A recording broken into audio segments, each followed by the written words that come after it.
बिस्मिल्लाहिर्रहमानिर्रहीम।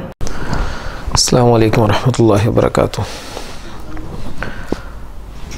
कल हमने सूरतुल आला की 13 आयात पढ़ी थी। इसकी टोटल 19 आयात हैं, 6 आयात बाकी हैं, वो इंशाल्लाह हम आज पढ़ेंगे। अऊज़ु बिल्लाहि स्समील अलीम मिनश शैतानिर रजीम। बिस्मिल्लाहिर रहमानिर रहीम। क़द अफ़लह मन तज़क्का व ज़करा अस्म रब्बिही फ़सल्ला। क़द तहक़ीक़, बिलाशुबा, बेशक, अफ़लह कामयाब हो गया, मन वो शख्स, तज़क्का जिसने अपना तज़किया कर लिया, जिसने ख़ुद को पाक कर लिया, वो शख्स कामयाब हो गया। व ज़करा अस्म रब्बिही, और उसने ज़िक्र किया, याद किया, इस्म रब्बिही, अपने रब का नाम, फ़सल्ला, और नमाज पढ़ता रहा। अल्लाह ताला ने कामयाबी के लिए एक ही चीज़ बताई है, कहा जिसने अपना तज़किया कर लिया वो शख्स कामयाब हो गया। तज़किया किसे कहते हैं? असल में इंसान की पाकीज़गी के लिए कुरान में कुछ ख़ास अल्फाज इस्तेमाल हुए हैं, जैसे ज़का यज़की से तज़किया है, या एक ताहरा लफ़ज़ है, तहिरा बैतिया इस्तेमाल हुआ है, या फिर तय्यब लफ़ज़ आता है, तय्यबातु लित्तय्यबीन व तय्यबून लित्तय्यबात। अल्लाह ताला ने ये चंद अल्फाज इस्तेमाल किए हैं। तय्यब कहते हैं हर उस चीज़ को जो ज़ाहिरन हमें खूबसूरत लग रही हो, जिसका ज़ाहिर हमें बिल्कुल खुशनुमा लग रहा हो और हमें देखने में अच्छा महसूस हो, हम उसको तय्यब कहते हैं। और ताहिर उसको कहते हैं जिसका ज़ाहिर भी अच्छा हो और इसका बातिन भी अच्छा हो, जो अंदर से भी अच्छा है और बाहर से भी अच्छा है, उसको ताहिर कहते हैं। जो सिर्फ बाहर से अच्छा है उसको तय्यब कहते हैं। बज़ाहिर हम तो यही जानते हैं ना कि तय्यब और ताहिर दोनों का मतलब पाकीज़ा है, लेकिन ये इनमें फ़र्क है कि तय्यब ज़ाहिरन किसी चीज़ को अच्छा देखकर हम तय्यब कह देते हैं, लेकिन किसी की सूरत और सीरत दोनों अगर अच्छी हों तो उसको हम ताहिर कह देते हैं। यहाँ पर तज़किये से मुराद क्या है? तज़किये का मतलब जो लुग़त में है वो ये है कि अपने अंदर से हर किस्म के बुरे अखलाक को दूर कर देना, अपने नफ्स को हर किस्म की बुरी बातों से पाक करना, इसको तज़किया कहते हैं। नवास बिन समआन रज़ी अल्लाह ताला अन्हु फरमाते हैं, सअलतु रसूलुल्लाह सल्लल्लाहु अलैहि वसल्लम अनिल बिर्रि वल इस्म, मैंने रसूलुल्लाह सल्लल्लाहु अलैहि वसल्लम से सवाल किया नेकी और गुनाह के बारे में। तो नबी मुकर्रम सल्लल्लाहु अलैहि वसल्लम ने फरमाया, अल बिर्रु हुस्नुल खुलुक़, नेकी अच्छे अखलाक का नाम है। अपने अखलाक को बेहतरीन करना, उसको साफ़ करना, ये नेकी है। सिर्फ़ एक चीज़ अल्लाह के नबी ने नेकी बताई है। अब हम अखलाक किसको समझते हैं? हम समझते हैं शायद हम किसी से अच्छे तरीके से बात करें, ये अखलाक होता है। असल सबसे पहले तो ये लफ़ज़ है ना कि हमारे यहाँ अक्सर इस्तेमाल करते हैं इखलाक, ये लफ़ज़ ही गलत है। असल लफ़ज़ है अखलाक। इखलाक जो है इसका माना जो है ना वो बेहतरीन किरदार नहीं है, बल्कि अखलाक जो है इसका माना बेहतरीन किरदार है। तो सबसे पहली बात तो ये कि अगर मैं कहूँ कि एक शख्स वो अपनी शलवार को टखनों से नीचे रखता है तो ये बुरा अखलाक है। आप कहेंगे ये कौन सा बुरा अखलाक है? टखने मेरे हैं, शलवार मेरी है, मैं नीचे रखूँ ऊपर रखूँ। मैं कहता हूँ कि अगर एक शख्स वो अज़ान की आवाज़ सुन के मस्जिद में नहीं आता तो ये बुरा अखलाक है। यहाँ पर भी सवाल पैदा होगा, जनाब ये कौन सा बुरा अखलाक है भाई? क्योंकि बुरा अखलाक हमें तो आज तक यही पता है कि बुरा अखलाक उसे कहते हैं कि हम किसी से बुरे तरीके से बात करें, गाली गलौज करें, मारें, या फिर किसी और तरह का कोई ऐसा काम करें जिससे लोगों को तकलीफ़ हो। असल में एक अखलाक होता है लोगों के साथ और एक अखलाक होता है अल्लाह के साथ। इन दोनों में बड़ा फ़र्क है। लोगों के साथ जो अखलाक होता है ना वो ये है, हम लोगों को तकलीफ़ ना दें किसी भी तरीके से, मारपीट है, गाली गलोच है, या किसी और तरीके से उनको तकलीफ़ ना दें उनके घर में, या वैसे बाहर उनको धोखा देकर फ्रॉड, किसी भी तरीके से हम उनको तकलीफ़ ना दें और उनके साथ बेहतरीन सलूक करें। अल्लाह के साथ अखलाक बेहतरीन ये है कि हम अल्लाह ताला की बात को मानें। अगर हम कोई भी गुनाह करते हैं ना, रास्ते में हम कांटे वाली लाठी गिरा देते हैं जिससे लोगों को तकलीफ़ होती है, तो ये बुरा अखलाक है। हम अज़ान की आवाज़ सुन के मस्जिद में नहीं आते तो ये बुरा अखलाक है। हमारे नाखून बड़े हैं तो ये बुरा अखलाक है। हमारे बाल बेढंगे हैं, कटे हुए हैं, जिससे अल्लाह के नबी ने मना किया, तो ये बुरा अखलाक है। हम अपने दांतों की सफाई नहीं करते तो ये बुरा अखलाक है। ये सारी चीज़ें बुरा अखलाक में आती हैं। क्यों? क्योंकि अल्लाह ताला ने इन तमाम चीज़ों का हुक्म दिया है। अगर हम ये काम नहीं करते तो यकीनन हम अल्लाह ताला का कहना नहीं मान रहे हैं, और ये अल्लाह के साथ बुरा अखलाक है। ये अल्लाह ताला के साथ हुस्न अखलाक का मुज़ाहिरा नहीं है। हम अपने घर में मौजूद हो ना, तो हमारा वालिद हमने कहे बेटा पानी दे दो गिलास में, हम अपने वालिद से कहें अब्बा जान आपसे बड़ी मोहब्बत है, ये मैंने 1000 दानों वाली तस्बीह उठाई हुई है, मैं तस्बीह कर रहा हूँ आपके नाम की, अब्बा जान अब्बा जान अब्बा जान, पानी को नहीं पिलाना मैंने आपकी बात नहीं माननी। ये मोहब्बत है या नहीं? ये तो किसी लिहाज से भी मोहब्बत नहीं है। असल मोहब्बत तो यह है कि आप उनकी बात माने। एक शख्स वो अल्लाहु अल्लाहु करता रहे, ना वो 5 वक़्त नमाज पढ़ता है, ना वो रोज़े रखता है, और किसी भी किस्म की उसके अंदर जो है ना वो नेकी मौजूद नहीं है। बस वो कहता है जी मैं रोज़ाना 1000 बार अल्लाहु का विर्द कर लूँ ना, बस मैं बड़ा अल्लाह का मुकर्रब बंदा हूँ। ऐसी कोई बात नहीं है। एक शख्स है वो रसूलुल्लाह सल्लल्लाहु अलैहि वसल्लम की बात नहीं मानता, लेकिन कहता है जी मैं दरूद बड़ा पढ़ता हूँ अल्लाह के नबी पर, लेकिन नबी करीम सल्लल्लाहु अलैहि वसल्लम ने जितने भी अमल बताए या जिन कामों से बचने की तलकीन किया उनसे बचता नहीं है, जो करने की तलकीन किया उनसे बचता रहता है। तो ये शख्स बुरे अखलाक का मालिक है, और ऐसा शख्स इस्लाम से खारिज हो जाता है। कहा अल-बिर्रु हुस्नुल खुलुक, नेकी अच्छे अखलाक का नाम है। वल इस्मु मा हाका फी सदरिक व करिहता अन यत्तलि अलैहि अन्नास, गुनाह वो है कि जो तुम्हारे दिल में खटके, जिसको तुम करो ना तो एक अलार्म बजे तुम्हारे अंदर कि जनाब ये काम गलत है। जब भी अजान होती है हर शख्स के दिल में एक अलार्म बजता है कि अब नमाज के लिए जाना है। वो आए या ना आए ये एक अलग चीज़ है।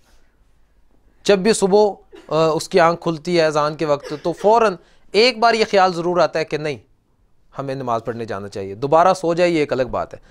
तो जो चीज़ आपके दिल में खटके वो गुनाह है। जो चीज़ आपके दिल में खटके वो गुनाह है। जो काम करते हुए आपको ये ख्याल आए ना नहीं ये काम नहीं करना चाहिए मुझे, वो गुनाह। ये पहली निशानी। व करिहता अन यत्तलि अलैहि अन्नास, दूसरी निशानी ये है कि आप उस चीज़ को छुपाएं, लोगों को ना पता लग जाए इसके बारे में। तो अगर आप उस चीज़ को छुपा रहे हैं कहीं लोगों को ना पता लगे तो ये दूसरी निशानी है गुनाह की। बहरहाल हम नेकी की बात कर रहे थे कि नेकी अच्छे अखलाक का नाम है, और तज़किया इसका मतलब तज़क्का जो है इसका मतलब है कि ख़ुद को अपने अंदर से हर किस्म की अखलाकी बुराइयाँ जो है ना, बद अखलाकी या बद किरदारी, उसको बिल्कुल साफ़ कर लेना, अपने अखलाक को बेहतरीन बनाना, इसको तज़किया कहते हैं। तो अल्लाह ताला फरमाते हैं क़द अफ़लहा, तहकीक क़द का मतलब होता है कि अब क़द के बाद जो बात आ रही है उसमें कोई शक नहीं है। अब ये बात जो आ रही है इसमें किसी किस्म का कोई शक नहीं है। क़द तहकीक अफ़लहा, कामयाब हो गया मन वो शख्स जो तज़क्का अपना तज़किया कर लेता है, ख़ुद को पाक करता है। वज़कर अस्मा, और वो याद करता है इस्म रब्बिही, अपने रब का नाम, फ़सल्ला, तो नमाज भी पढ़ता है, ज़िक्र भी करता है और नमाज भी पढ़ता है। ये दो चीज़ें हैं। नमाज जो है ना ये तो इसके बग़ैर तो बिल्कुल भी गुजारा नहीं है, ये तो लाजिम है और ज़रूरी है। और अल्लाह के नाम का ज़िक्र ये भी बहुत ज़्यादा ज़रूरी है। अल्लाह ताला को अपने नाम का ज़िक्र जो है ना वो बड़ा ही पसंद है, बहुत ज़्यादा पसंद है। अबू हुरैरा रज़ियल्लाहु ताला अन्हु फरमाते हैं, कहते हैं कि एक कलमा ऐसा है कि मुझे जितनी भी चीज़ों पर सूरज तुलू होता है ना उन सबसे ज़्यादा अफजल है, मेरे नज़दीक सबसे ज़्यादा महबूब है उन तमाम चीज़ों से जिन पर सूरज तुलू होता है। सूरज तो सारी दुनिया पर तुलू होता है, तो मतलब सारी दुनिया से अफजल मेरे नज़दीक एक बार ये कह देना है सुब्हानल्लाहि व बिहम्दिही। बस मैं अगर एक बार ये कह लूँ तो मेरे नज़दीक ये पूरी दुनिया से ज़्यादा बेहतर है। तो अल्लाह ताला का ज़िक्र, इसमें बड़ी अहादीस हमें मिलती हैं, बहुत सारी अहादीस, बल्कि एक हदीस है बहुत ज़्यादा अजर उसमें बताया गया है। रसूलुल्लाह सल्लल्लाहु अलैहि वसल्लम एक दिन अपनी जो है वो चचाज़ाद बहन के घर गए थे। उम्मे हानी, अबू तालिब की बेटी हैं, ये अली रज़ी अल्लाह ताला अन्हु की बहन है। तो ये बूढ़ी हो चुकी थी, कहती अल्लाह के नबी मैं बूढ़ी हो चुकी हूँ, तो मुझे कोई ऐसा अमल बता दें मैं बैठे बैठे कर लूँ, ज़्यादा मुझे मेहनत की जो है ना वो मुशक्क़त की ज़रूरत ना पड़े, क्योंकि मैं इतनी मेहनत अब कर नहीं सकती, बूढ़ी हो चुकी हूँ। अल्लाह के नबी ने कहा उम्मे हानी क़ुली सुब्हानल्लाह मिअत मर्रा, 100 बार सुब्हानल्लाह कहना है रोज़ाना। फ़ायदा क्या होगा? कहा तुम 100 बार सुभान अल्लाह कहोगी ना रोज़ाना, अल्लाह ताला तुम्हें 100 ग़ुलाम आज़ाद करवाने के बराबर अजर देंगे। 100 बार सुभान अल्लाह, 100 ग़ुलाम आज़ाद करवाने के बराबर अजर। एक ग़ुलाम को आज़ाद करवाने का कितना अजर है? नबी मुकर्रम सल्लल्लाहु अलैहि वसल्लम ने फरमाया कि जो शख्स एक ग़ुलाम को आज़ाद करता है ना, उसके बदले में इसको जहन्नुम की आग से आज़ाद कर दिया जाता है। उसके हर उज़व के बदले में इसका हर उज़व जहन्नुम की आग से आज़ाद हो जाता है, एक ग़ुलाम। तो अगर हम रोज़ाना 100 बार सुभान अल्लाह पढ़ें तो 100 ग़ुलाम आज़ाद करवाने के बराबर अजर मिल रहा है। शोबुल ईमान में ये हदीस मौजूद है और ठीक है हदीस। अल्लाह के नबी ने कहा उम्मे हानी दूसरी बात यह है कि 100 बार अल्हम्दुलिल्लाह पढ़ना है तुमने। जब तुम 100 बार अल्हम्दुलिल्लाह पढ़ोगी ना, तो ये ऐसे ही होगा जैसे तुम 100 घोड़ों को तैयार करती हो, उनके ऊपर मुजाहिदीन को बिठाती हो और उन्हें मैदान जिहाद में रवाना कर देती हो। ये भी बहुत बड़ा अजर है। एक मुजाहिद को तैयार करने में लाखों रुपए लग जाते हैं। तो कहा 100 घोड़े, पहले तो घोड़ा देखे ना कितना महंगा है, फिर 100 मुजाहिदीन को ऊपर बिठाना और फिर जिहाद के मैदान में रवाना कर देना। ये अमल अल्लाह ताला को जिहाद का अमल बड़ा पसंद है।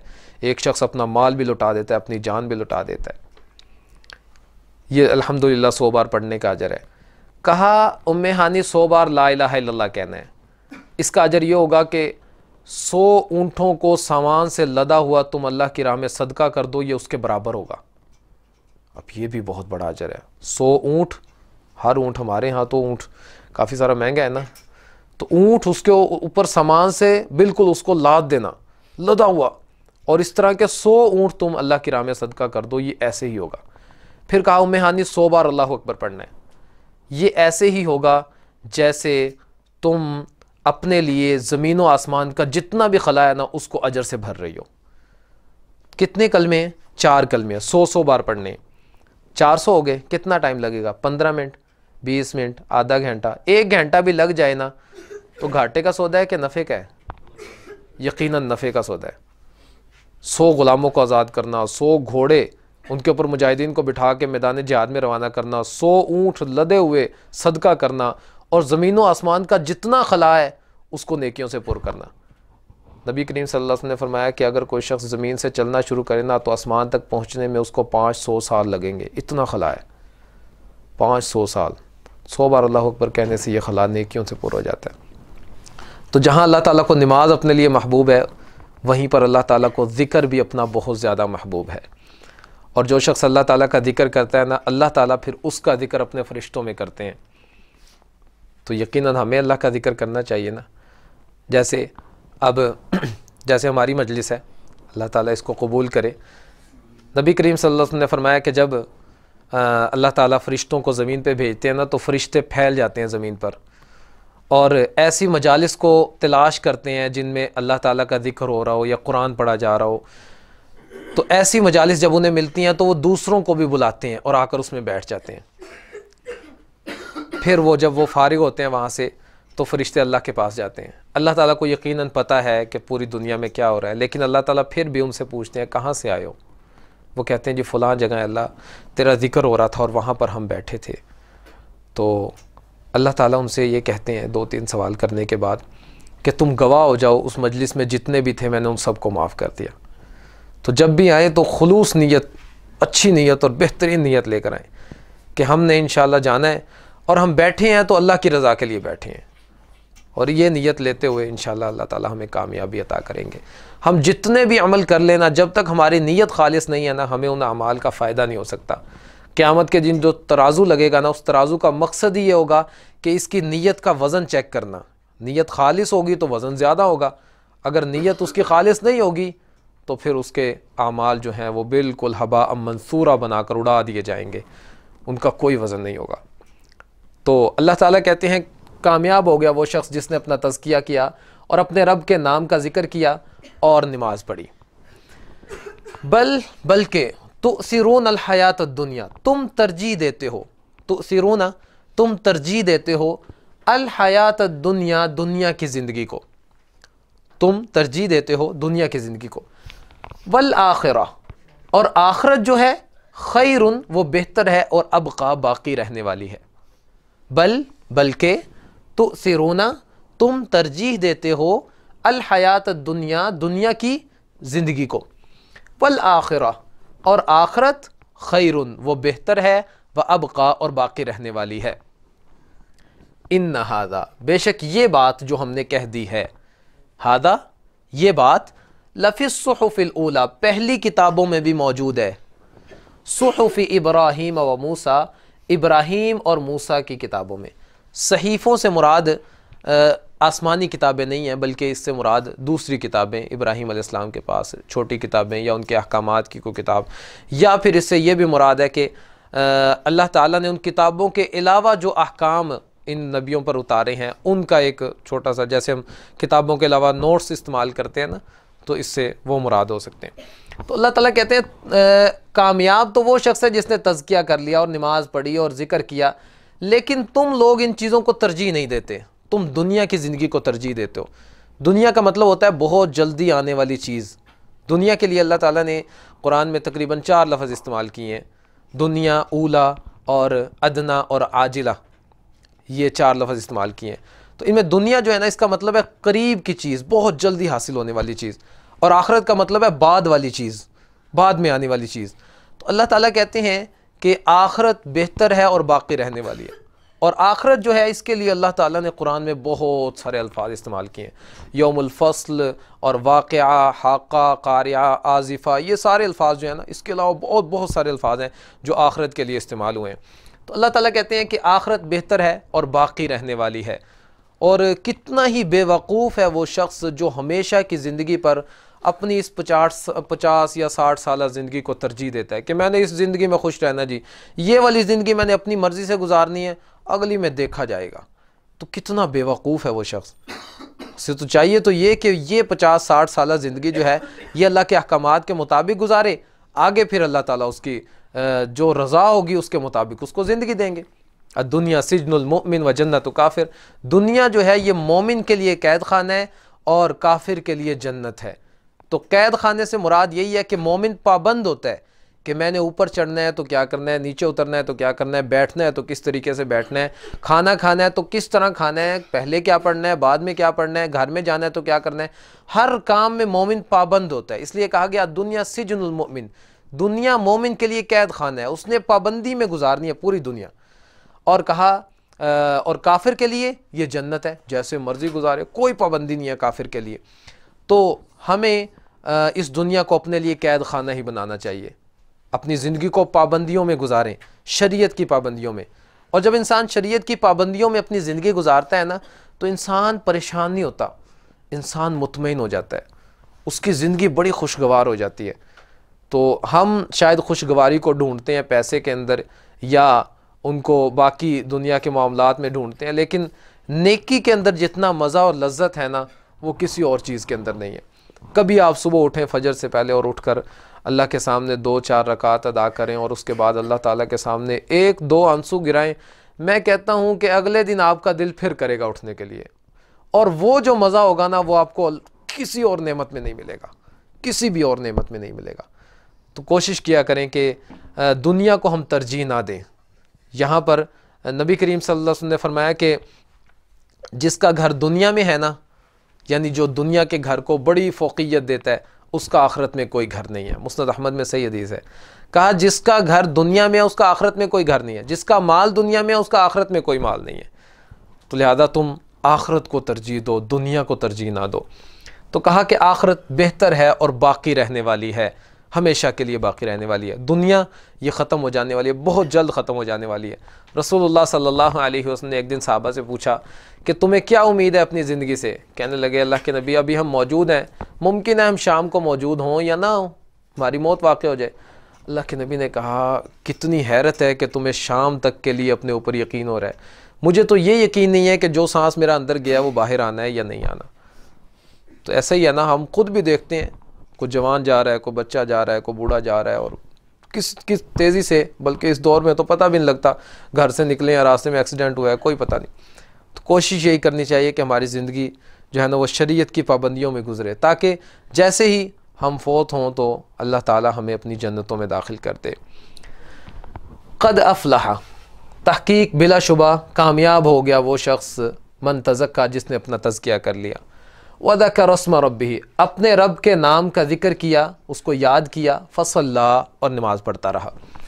बल्कि तुसिरून अल हयात दुनिया, तुम दुनिया की ज़िंदगी को तरजीह देते हो, वल आखिरा, और आखरत, खैरुन, वो बेहतर है, व अबका, और बाकी रहने वाली है। इन्ना हादा, बेशक ये बात जो है ना ऊपर वाली, लफ़िस सुहुफ़िल ऊला, ये पहले सहीफ़ों में भी मौजूद है, सुहुफ़ इब्राहीम व मूसा, मूसा और इब्राहीम के सहीफ़ों में। मा अलैना इल्लल बलाग।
Oh